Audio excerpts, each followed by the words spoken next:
एक बार एक मच्छरों का झुंड होता है। वो अपने राजा के लिए, यानी कि राजा मच्छर के लिए रहने के लिए एक नई जगह की तलाश में था। तो काफी कुछ घूमने घामने के बाद उन्हें एक हाथी मिलता है। तो झुंड के सभी सदस्य कहते हैं कि हमारे राजा के लिए रहने के लिए इस हाथी का काम बिल्कुल सही रहेगा। राजा मच्छर को भी ये सुझाव बड़ा पसंद आता है।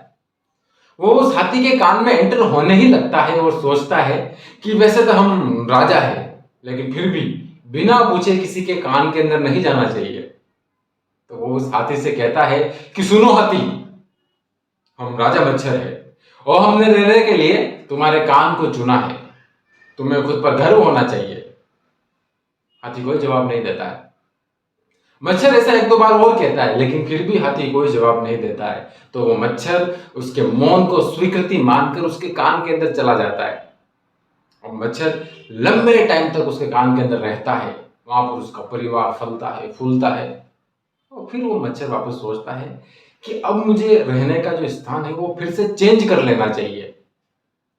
तो उस कान से बाहर आता है हाथी के और हाथी से कहता है कि सुनो गजराज, हमने लंबे टाइम तक तुम्हारे कान के अंदर निवास किया है।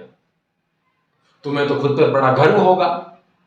वो हाथी इस बार भी कोई जवाब नहीं देता है।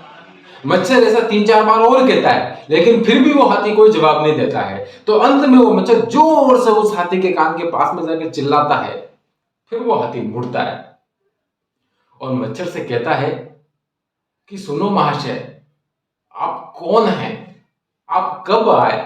कितने टाइम तक मेरे अंदर रहे और अब जा रहे हो? इससे मुझे कोई मतलब नहीं। अगर अब भी रहना हो तो रह लो, नहीं रहना हो तो चले जाओ। अब मच्छर जैसे ही ये बात सुनता है तो उसको बड़ा शौक लगता है। मच्छर सोचता है कि मैं अपने बारे में पता नहीं क्या क्या सोच रहा था, कि हम राजा है और इसको खुद पर गर्व होना चाहिए, और इसको तो पता ही नहीं कि मैं कब आया और कब जा रहा हूं। उल्टा पता चल जाने के बाद भी इससे कोई फर्क ही नहीं पड़ता, इससे तो कोई मतलब ही नहीं है। ऐसा ही होता है। दरअसल क्या होता है कि जब लोगों की जिंदगी में सब कुछ अच्छा अच्छा चल रहा होता है, मतलब कि वो धन से पूर्ण होता है, ज्ञान से पूर्ण होता है, किसी पद पे होता है, तो वो पता नहीं अपने बारे में क्या सोचने लग जाते हैं।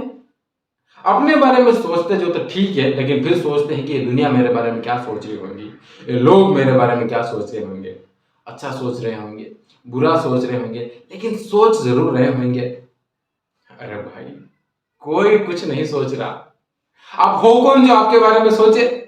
आप अपने तमाम बल के साथ, धन बल, ज्ञान बल और सभी बल के साथ भी इस हाथी दुनिया के सामने सिर्फ और सिर्फ एक मच्छर हो। वो तो आप ही हो जो अहंकार वश अपने अंदर हवा भर भर के इस हाथी दुनिया से कंपैरिजन कर बैठते हो। आप कुछ भी नहीं हो। ये पूरी बात सुनने के बाद भी अगर आपके अंदर लेश मात्र भी अहंकार आ जाए, तो आप मच्छरों में भी वो मच्छर हो जिसको खुद को मलेरिया हो चुका है। धन्यवाद।